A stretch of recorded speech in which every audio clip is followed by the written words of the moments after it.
सत्ता नहीं चाहती कि लोग सवाल करें, इसीलिए वो राजदंड को ले आए। चोर साम्राज्य के बारे में इतिहास में पढ़िए, कितने क्रूर साम्राज्य था। चोर साम्राज्य में जातिवादी मानसिकता के तहत हमारे लोगों को कितना उत्पीड़न किया जाता था। फिर समाज तैयार हो गया है। हमारे रगों के अंदर डॉक्टर बाबा साहब अम्बेडकर का खून है, सिर्फ फूल रविदास का खून है, ज्योतिराव फूले का खून है, कर्पूरी ठाकुर का खून है, रामस्वरूप शर्मा जी का खून है। ये खून इतना कमजोर नहीं कि आप हमारे बच्चों को फिर से गुलाम बना दो। तो तुम्हें देंगे या नहीं देंगे? देंगे ना, क्योंकि उनकी सामाजिक शक्ति मजबूत है। इसलिए हमें भी अपनी सामाजिक शक्ति का निर्माण करना होगा।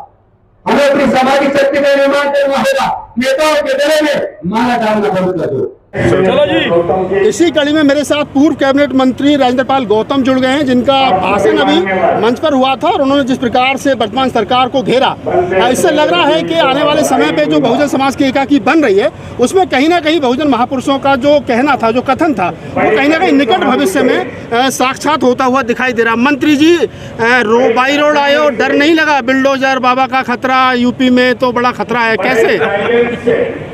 डॉक्टर बाबा साहेब अम्बेडकर के सच्चे सिपाही कभी डरते नहीं हैं। सर, जान तो सभी को प्यारी है, तो जान उन्हें भी प्यारी है जो दूसरों की जान को खतरा पैदा करते हैं। जान तो सबको प्यारी है ना, तो उन्हें भी प्यारी है। बिल्कुल डर नहीं लग रहा। तो डर का तो डर नज़दीक नहीं फटकता।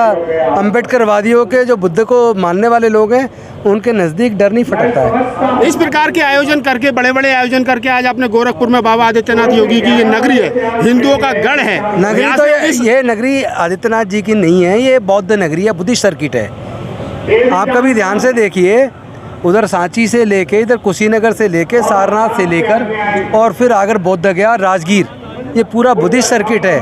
और पूरा भारत नहीं, पूरा ये मध्य एशिया, ये बुद्धों की संस्कृति यहीं पे पली और पनपी है। यहीं से पूरे दुनिया को समता, स्वतंत्रता, बंधुता और न्याय का संदेश गया।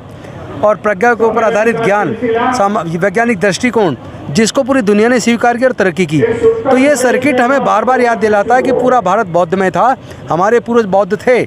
हमारी संस्कृति दुनिया की सर्वश्रेष्ठ संस्कृति है और जिसने भी उसे अपनाया उसने तरक्की की है। तो बौद्ध भी तो हिंदू ही थे, विष्णु के 9वें अवतार थे, बुद्ध तो अलग क्या है उसमें? वो तो कह रहे हैं कि बुद्ध भी हमारे ही हैं। ये कुछ बेवकूफ़ लोगों का षड्यंत्र है, हम उसको नहीं मानते। क्योंकि तथागत बुद्ध वो किसी मूर्ति पूजा में, किसी पाखंडवाद में, अंधविश्वास में भरोसा नहीं करते। उन्होंने खुद कहा किसी बात को इसलिए मत मानो कि किसी महापुरुष ने कही है या किसी महाग्रंथ में लिखी है। किसी बात को मानने से पहले जानो, परखो, उसको परीक्षण करके देखो, अपनी बुद्धि और विवेक की कसौटी पर पूर्ण तरीके से कस कर देखो, उसके बाद आपको लगे वो बात सही है तो मानो।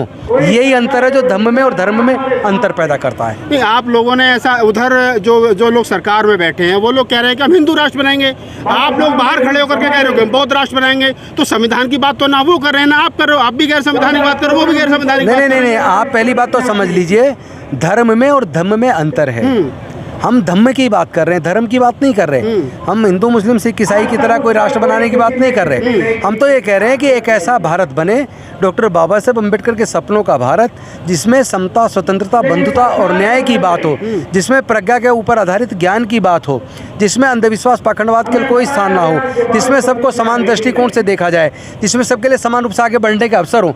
कोई किस धर्म जाति से जुड़ा है, वो चीज़ बौद्ध के धम्म में नहीं है। यहाँ तो कोई भी आदमी आके अच्छे आचरण को स्वीकार करे और अपना कल्याण करे, तो कोई भी कर सकता है। तो धम्म में और धर्म में अंतर है। बौद्ध धम्म वो हिंदू, मुस्लिम, सिख, ईसाई की तरह धर्म नहीं है। वो जीवन जीने का एक ऐसा मार्ग है जो व्यक्ति को कष्ट से निवारण करता है। आखिर आपका मोदी जी ने, योगी जी ने, मोहन भागवत जी ने क्या बिगाड़ा है? आप उनके हिंदू राष्ट्र के बीच में रोड़ा क्यों बन रहे हो? उन्होंने केवल मेरा नहीं, पूरे भारत का सब कुछ बिगाड़ के रख दिया।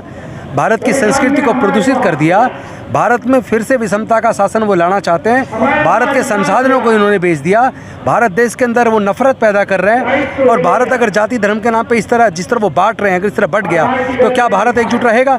जो डॉक्टर बाबा साहब अम्बेडकर ने विविधताओं के भारत को, 562 रियासतों में बटे भारत को एक ऐसा संविधान दिया जिसने विविधता के भारत को जोड़कर एक मजबूत राष्ट्र के रूप में निर्मित किया।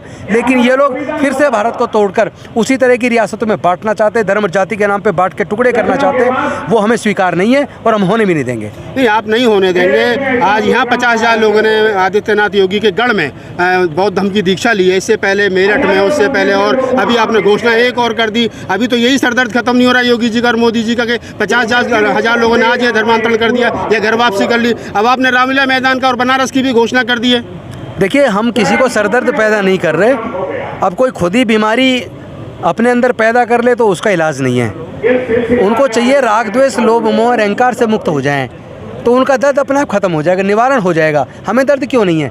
क्योंकि हम राग द्वेष लोभ मोह अहंकार से मुक्त हैं। हमें कोई सर्दी गर्मी बरसात सुख दुख ज़्यादा प्रभावित नहीं करता है, क्योंकि हमें हमारे लक्ष्य का पता है। हम भारत से प्यार करते हैं, हम भारत के संविधान से प्यार करते हैं, हम बहुजन महापुरुषों से प्यार करते हैं, और हम बुद्ध की विचारधारा जिसने दुनिया को गौरवान्वित किया है, पूरी दुनिया में शांति मानवता का संदेश दिया, उसको फैलाने का संकल्प ले चुके हैं। इसलिए मैं उनको भी कहना चाहता हूँ, उनको भी सद्बुद्धि आ जाए और वो भी बुद्ध की शिक्षाओं को धारण कर लें, ताकि उनके मन से कष्ट दूर हो जाए। मंत्री जी, क्या मिलेगा? क्या मतलब आपकी मंत्रालय चला गया, विधायकी भी पता नहीं अगली बार रहेगी ना रहेगी, जो अभी है वर्तमान में 25 में केजरीवाल दोबारा टिकट देंगे नहीं देंगे।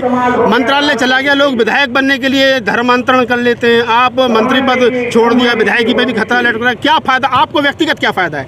देखिए, व्यक्तिगत फ़ायदा ये है कि मन शांत रहता है और परिवार के अंदर शांति, जिस परिवार में शांति होती है वहाँ खुशहाली और तरक्की होती है। मेरे परिवार में बहुत सुख शांति है और परिवार को कोई किसी चीज़ का मोह नहीं है, कुछ चाहिए ही नहीं सबको। सब एक ही बात कहते हैं कि बाबा साहब के रास्ते पे चल के ही कल्याण होगा। और ये जो कुर्सी थी ना, MP MLA मंत्री, ये सब बाबा साहब की दी हुई है। कोई जज बन गया, कलेक्टर बन गया, इंजीनियर बन गया, डॉक्टर बन गया, साइंटिस्ट बन गया, वकील बन गया, सब डॉक्टर बाबा साहब अम्बेडकर ने रास्ता बनाए हैं। और जो बाबा साहब का दिया हुआ और बाबा साहब के रास्ते पे चल के अगर कुर्बान करना पड़े, छोटी चीज़ है। हम तो जान कुर्बान करने को तैयार हैं। नहीं, आप कह रहे हो जान करने के लिए कुर्बान तैयार है। उन लोगों के लिए आप क्या कहोगे जो मंत्री और विधायक और काउंसलर बनने के लिए सब कुछ कुर्बान करने के लिए तैयार है? उनको मैं ये कहना चाहता हूँ, अगर उन्होंने सही मायने में राजनीतिक प्रतिनिधित्व समाज का नहीं किया, अगर उन्होंने संसद विधानसभा में जाके समाज की आवाज़ को बुलंद नहीं किया, समाज के दुख दर्द को दूर करने का प्रयास नहीं किया, सामाजिक मुद्दों को नहीं उठाया, तो वो लोग भविष्य में कभी भी MP MLA नहीं बन पाएंगे। समाज तय कर देगा उनका रास्ता, उनको समाज उनका आईना दिखाएगा और उनको संसद विधानसभा में समाज जाने नहीं देगा। आखिरी सवाल है मंत्री जी, निकट भविष्य में क्या आप धर्म का ही काम करते रहोगे या कुछ राजनीतिक उठापटक भी, जैसा सुनने में आ रहा था अभी जवान से मंत्री जी कोई पार्टी बनाएंगे या फिर अपने लेवल पर अपने जैसे लोगों को इकट्ठा करके एक राजनीतिक मंच तैयार करेंगे? देखिए, मेरा तो एक ही लक्ष्य है, सामाजिक शक्ति का निर्माण। हम सामाजिक और सांस्कृतिक शक्ति का निर्माण करेंगे। वो जब निर्माण हो जाएगा तो राजनीतिक रास्ता तो अपने आप बन जाएगा, उसकी परवाह करने की जरूरत नहीं है। MP MLA बनेंगे नहीं बनेंगे, नहीं भी बने कोई बड़ी बात नहीं है। जो इतने सारे बने वो कौन सा तीर मार रहे हैं? अरे ये बाबा साहब के मार्ग पे चल के अगर अपने आने वाले बच्चों को दोबारा गुलाम होने से बचा पाए, अगर अपनी संस्कृति को मजबूत कर पाए, अपने बुजुर्गों की सांस्कृतिक विरासत को, उस धरोहर को हम संरक्षित कर पाए, तो इससे बड़ा गौरव की कोई दूसरी बात हो नहीं सकती।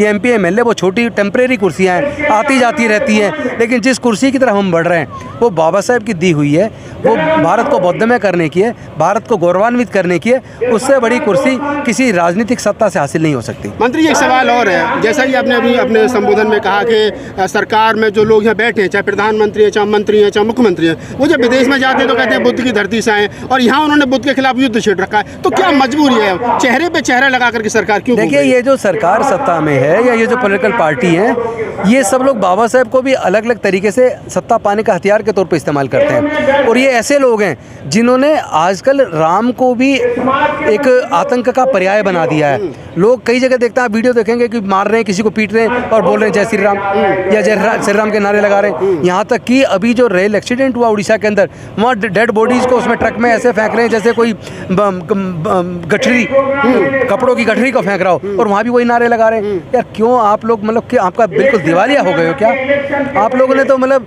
उस नाम को भी, जिसको आप अपना भगवान करो, उसको भी आपने आतंक का पर्याय बनाया था। आपको शर्म नहीं आती? अरे आप इंसान बनो, अच्छे इंसान बनो और भारत से प्यार करो, भारत के संविधान से प्यार करो। भारत मजबूत होगा तो आप सब मजबूत हो जाओगे। आखिरी सवाल, आज मन से एक बड़ी घोषणा की गई, जो 1000 बुद्ध विहार है, जो जिनको तोड़ करके मंदिर बना दिए, उनको वापसी की लड़ाई लड़ी जाएगी। तो आपको नहीं लगता कि टकराव की स्थिति? नहीं, टकराव की नहीं है। आज तक भारत के अंदर खुदाई में जब भी कुछ निकला वो बुद्ध के अवशेष निकले हैं, बौद्ध विहार निकले हैं, बुद्ध की प्रतिमाएं निकली हैं, बुद्ध के बारे में शिलालेख निकले हैं। आज तक आप रिकॉर्ड उठा के देख लीजिए, हमारे ही मंदिरों को कब्जा करके उसमें उन्होंने रंग रोगन दूसरा बदल दिया है। लेकिन संस्कृति हमारी ज़मीन से खुद ज़मीन को सीने को चीर के निकल रही है, तो उसे कोई रोक नहीं पाएगा। हमें कोई ज़बरदस्ती नहीं करनी, वो समय आएगा वो अपने आप ही छोड़ देंगे, वो खुद ही कह देंगे कि हमसे गलती हुई, ये तो बुद्ध का भारत था और सब कुछ बुद्ध का है और हम भी उसी को मानेंगे, वो लोग भी उसी को मानेंगे। एक दिन बाबरी मस्जिद का जो फैसला आया था और जब वहाँ पर मंदिर का निर्माण देखिए, वो साकेत नगरी थी, वहाँ पे जितनी खुदाई में अवशेष निकले केवल बुद्ध के निकले। मथुरा में जितने अवशेष निकले बुद्ध के निकले। साकेत नगरी जिसको लोग आजकल अयोध्या कहने लगे, उसमें जितने अवशेष निकले बुद्ध के निकले। भारत में छोड़ो, तुर्क के तक के अंदर खुदाई के अंदर बुद्ध की मूर्तियाँ निकली हैं। उसके बाद और क्या अवशेष चाहिए? यही ना कि वहाँ पर जो बुद्ध के अवशेष निकले, लोग उनको लेकर के सुप्रीम कोर्ट गए, तो सुप्रीम कोर्ट ने उल्टा फाइन कर दिया आप लोगों पर। देखिए, ऐसा है, सुप्रीम कोर्ट से अब हमें न्याय की उम्मीद नहीं रही है। वहाँ भी ऐसा लगता है कि विचारधारा के लोग ज़्यादा हो गए हैं। कुछ जज अभी शायद बचे हैं जो न्याय के बात को, न्याय के सिद्धांत को मानते हैं। कुछ लोग जो विचारधारा को ज़्यादा मानते हैं, न्याय को दरकिनार करते हैं। ऐसे लोगों को भी आने वाले समय में अपना निर्णय बदलना होगा और उनको खुद सच्चाई को स्वीकार करना होगा। चलिए, तो आप पूर्व कैबिनेट मंत्री दिल्ली सरकार में राजेंद्र पाल गौतम थे। 22 प्रतिज्ञाओं के चलते मंत्री जी की कुर्सी के, और मैंने कई तरह के सवाल भी उनसे किए। वीडियो कैसी लगी आप अपने कमेंट्स के माध्यम से हमें बता सकते हैं और चैनल को लाइक, शेयर और सब्सक्राइब जरूर करें। धन्यवाद।